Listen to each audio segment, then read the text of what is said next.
Bismillahirrahmanirrahim. Assalamualaikum para penonton semua. Hari ini saya akan kongsi satu resipi yang sangat-sangat sedap dan juga sangat ringkas.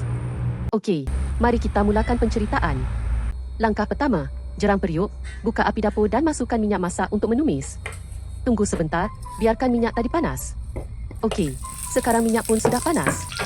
Mari kita mula menumis. Pertama, tumis serai.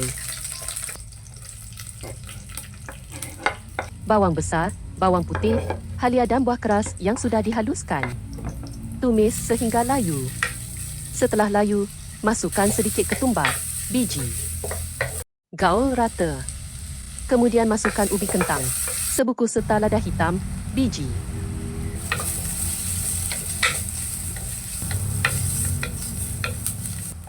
Masukkan pula rempah kurma.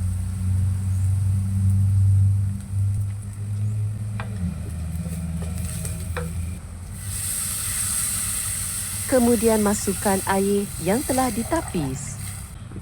Gaul rata. Langkah kedua, masukkan cendawan dan garam secukup rasa.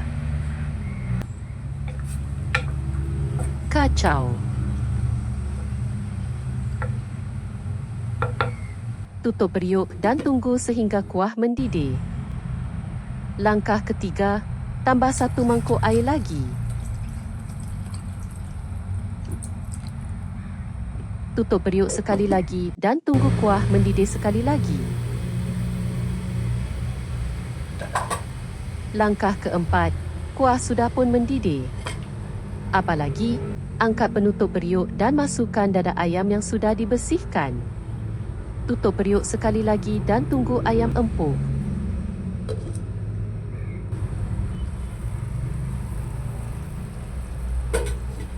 Langkah kelima, ayam sudah pun masak. Kita angkat tudung periuk dan keluarkan dada ayam tadi. Racik-racikan isi ayam tersebut. Setelah selesai meracik ayam, ketepikan dahulu. Langkah keenam, masukkan semula isi ayam yang sudah diracik tadi ke dalam periuk.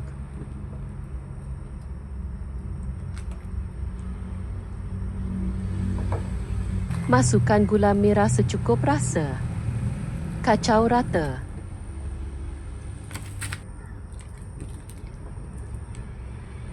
Kemudian tutup periuk dan tunggu hingga kuah kembali mendidih.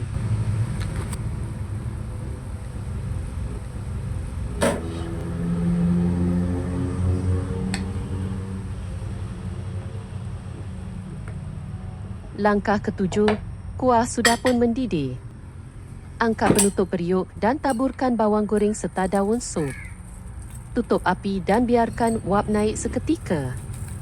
Alhamdulillah, syukur selesai sudah memasak. Sup soto ayam dan cendawan ini boleh dimakan bersama bihun, mi, nasi, lontong atau dicicah dengan roti.